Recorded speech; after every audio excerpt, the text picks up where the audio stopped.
Welcome to the Age is Irrelevant podcast with your host, Helen Fritch.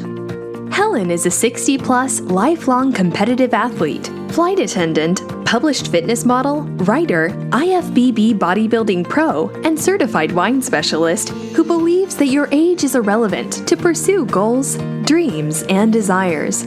Are you a woman in her 40s, 50s, 60s, and beyond who still has a burning desire to pursue a dream or a passion?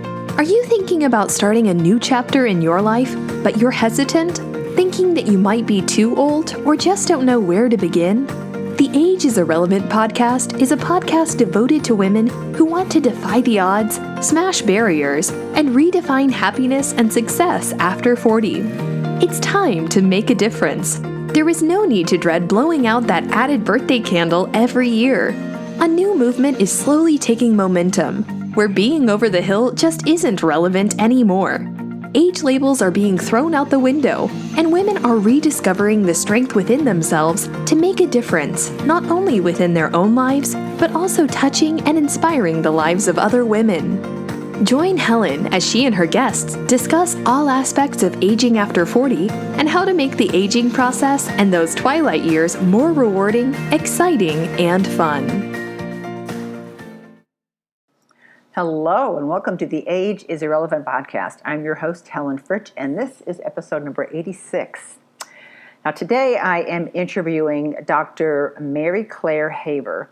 Dr. Haver is a board-certified OBGYN and a certified culinary medicine specialist. She developed her groundbreaking weight loss protocol as an online subscriber program through which she has helped nearly 75,000 women lose weight, burn fat, and get into shape permanently. Now, at age 54, she finds herself going through menopause and decided to take that online program and write a book called The Galveston Diet. It's an anti-inflammatory nutrition program designed for those women in perimenopause, menopause, and beyond. She has helped thousands of women realize that we do not have to suffer going through menopause. We had a very informative discussion about all things menopause. Grab a cup of coffee, grab a pen and a notepad, because this interview is filled with valuable information. I hope you enjoyed the interview as much as I enjoyed Dr. Haver. She is extremely knowledgeable and a true delight. Here we go. Hi, Dr. Haver. Welcome to the show. Thanks for having me. So for my guests, I am talking to Dr. Mary Claire Haver. She's a board-certified OBGYN and a certified culinary medicine specialist. She's developed her groundbreaking weight loss protocol as an online subscriber program through which she has helped nearly 75,000 women lose weight, burn fat, and get into shape permanently. She lives in Galveston, Texas, with her husband and two daughters. That's a short little bio, but you are about so much more than that. So we'll get into it, but I always like to start off from the very beginning. I just like hearing about my guests and their childhood, because a lot of times what happens so early on, it's definitely sometimes has an effect on what paths we take later in life. Right. So I was born in Shreveport, Louisiana. My parents opened a restaurant up there when they had me. I'm one of 8 children. I have 6 brothers, 3 of whom are deceased, and I have 1 sister. My whole family pretty much still lives in Lafayette, Louisiana. I'm Cajun, so that defined my entire upbringing. 90% of my friends, we all shared the same cultural background. So going off to grad school, med school, residency was a big cultural shock for me. I married a foreigner, according to my parents, a boy from California. At least we were still the same religion, so they didn't burn him at the stake. But it just is funny how my oldest brother had leukemia he died when I was 9. And that kind of, illness and constantly everything was about his health and hospital visits and, chemo and stuff really shaped my childhood. And then he died when I was 9. And so that kind of and my mom was pregnant for her 7th child and had her 8th child 2 years later at 43. And How old was your brother when he died? Jeff was 19 when he died. Wow. I have leukemia also. Oh, wow. Okay. Yeah. So he was like really young, and back when ALL, there were no survivors. And so he made it 11 years, which was unheard of, in the 70s. And so he died in 79, I think, or 77. It's hard, I was little, so it was hard for me to think back that far. But now ALL has like a 95% survival rate. I mean, it's amazing. So yeah, I have CLL, and I've had mine for about 9 years now. And luckily so far, no treatments. No, awesome. Good for you. So I went to college. My mom and dad wanted me to stay and work in their restaurant, and I was like rebelling. So I decided to go to school because my dad was like, "You're pretty, you'll marry well. What's the point?" Like, so I literally like ran away from home to go to college. That's another long story. So I get a degree in geology, which was beautiful. I love the science, and start working and realize this is not my path, and was kicking around ideas of what I could do with the rest of my life. And I thought hard about, my background. I had an aunt that was a nurse, and she was like head of the nursing department at the hospital. She was super high. And with all my brother's stuff, I was like, well, maybe I'll think about nursing. But then someone was like, why wouldn't you go to med school? Like, you have a science degree. And I was like, oh, yeah, okay. So I like took the MCAT, got the idiot's guide to getting into med school, literally got a little paperback and followed the steps. And next thing you knew, I was enrolled in medical school. Wow. Where'd you go to school? LSU. Oh, okay. Louisiana State University. And really, when I got there, I was a fish in water. Like, this was me, this was it, everything. I mean, I worked my tail off, don't get me wrong, but it wasn't hard. It was just a lot, And I realized, this is my path. And then you start thinking, well, what am I going to do with this? Because you have to specialize. You can't just, graduate and then do nothing, even if it's family medicine or peds or internal medicine surgery, and you do all these rotations. And I did my OB-GYN rotation, the last one of my junior year. And that was it. I was so conflicted going into that rotation because I really liked a little of this, a little of that. And that very first night on labor and delivery, and I caught my first baby, I was like, crying, called my mom, this is what I want to do. So I did my residency, and then I went into private practice in Houston, where my husband was working for an oil company. So he had stayed with the oil company that we've been employed at, and where we met. And then after about 3 years of private practice, I was like, I really miss academics. I have that drive to like read studies and do research. And so where I did my training program in Galveston, here in Galveston, it's the state hospital of Texas. And it was founded 1871, I think, like 100 and something years ago. So the big foundation is still here. So it was really nice to have a small town with this big, big academic institution. So I came back to work here in 2005 and stayed till 2018. I, was super busy. I was like the go-to doc, and I really loved it. I loved training residents. I loved teaching medical students, but something was changing. One thing, medicine was changing, like administrative burden and the way, like all the limitations that were placed on us by insurance companies and rules. I couldn't just practice the way I saw fit. And at the same time, I'm aging and my patients are aging. And so I keep hearing these recurrent complaints of, low sex drive, of which I had zero training. I knew not any one thing to do about it. I was reading Venus and Mars books because I didn't know how to help patients. And also all these menopause complaints. And when I finished my last year of training, it was when the WHI study came out. And we were terrified to give hormone therapy. It was like, basically, that is a last resort, is to give someone hormone replacement therapy. So then it's my turn to go through menopause. And I was like, hello. This is for the birds. Like, my life did a 360. And at the same time, another one of my brothers died. It was 2015. I had stopped. I had been on birth control pills to manage another condition that I had. And I was doing really well on them, but I was getting to a certain age and thought, I should probably come off of these and see how I do.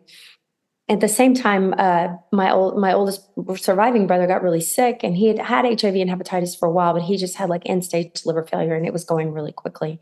So I was so focused on him and his end-of-life care and, getting my kids ready for his death because they were super close. And I just forgot about hormones and whatever. And I was not sleeping. I was gaining weight. I was crying all the time. And I just thought I was in a grief. I thought I was depressed for my brother's death. And then as the depression and grief lifted, I realized, no, these aren't going away. I'm miserable. And then it hit me, you're menopausal. This is the thing, How old were How you? did you miss this in yourself? Like, this is your job. And so I, went to my health practitioner and I was like, I can't do this. I am dying. She's like, all right, well, let's do a little trial of hormone therapy and see how you do.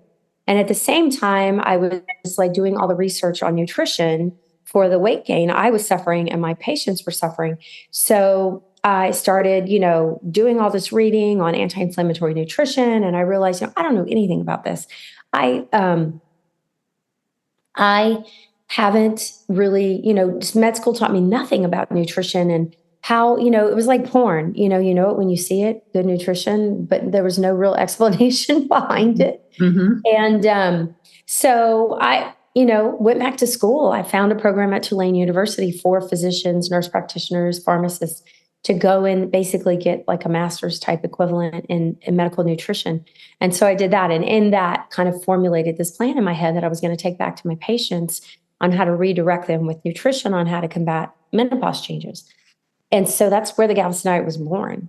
And I had tremendous success with my patients, with myself, with my girlfriends. And then I took it to social media where it kind of exploded. And so I got some savvy business advice from an entrepreneur doctor friend. And she's like, you really should make this something. You should make it a program. You should write a book. You should do something. So I decided an online program. And it really took off. That's, at the time we published the book, we had 100,000 students enrolled online. That's fantastic. And that became my kind of full-time job. I left the academic institution. I became a hospitalist so I could focus on the program.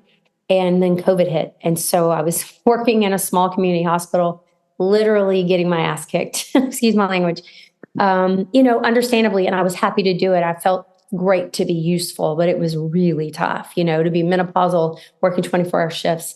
The hardest I've ever worked alone. Like I had no backup. Before I'd been in academics and I had 1,000 residents and other faculty and ICUs wide open and all this stuff.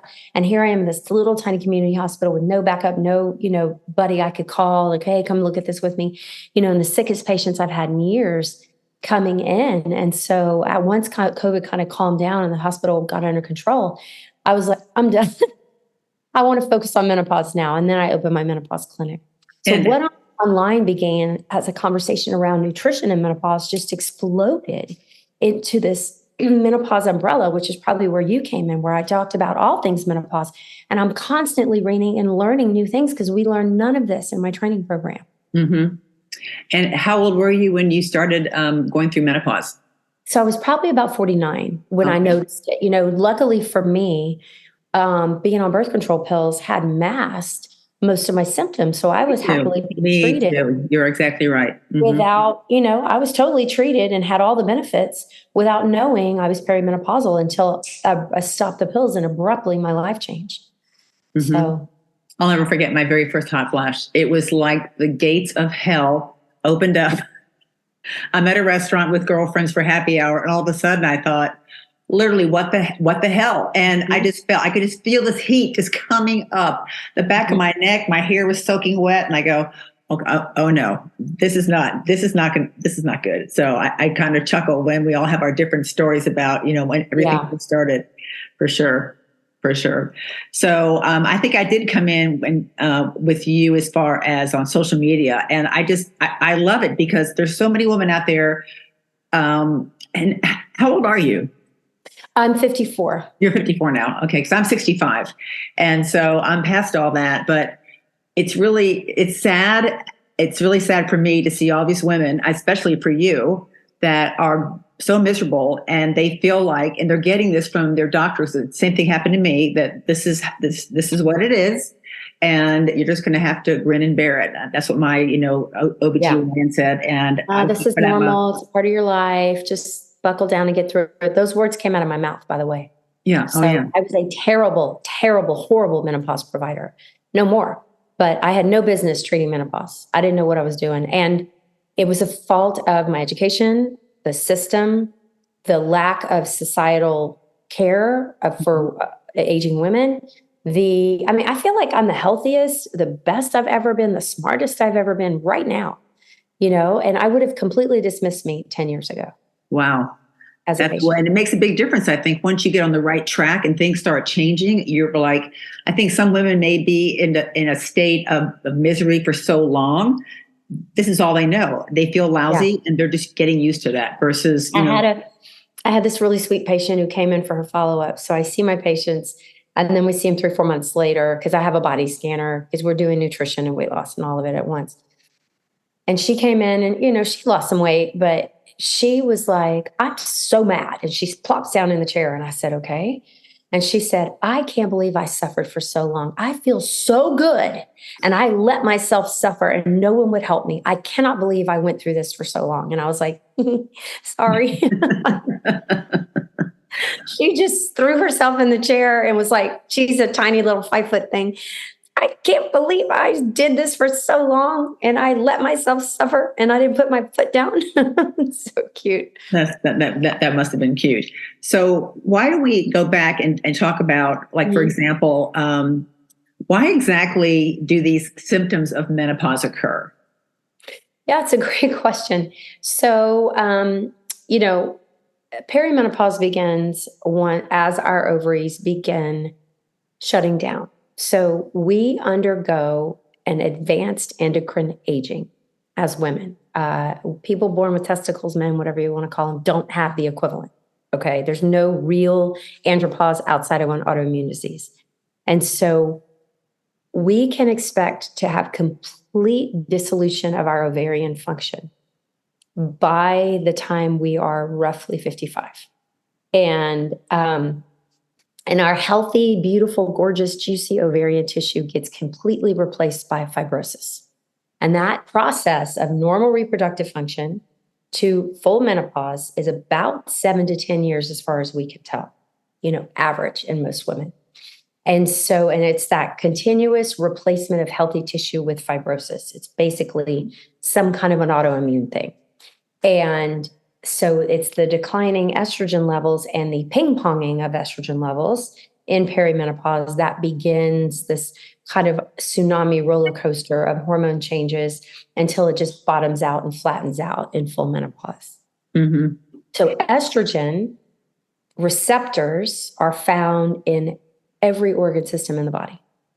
All of it. So, and that is why our presentations of our menopause symptoms can be so variable. Okay. You can have mental health changes.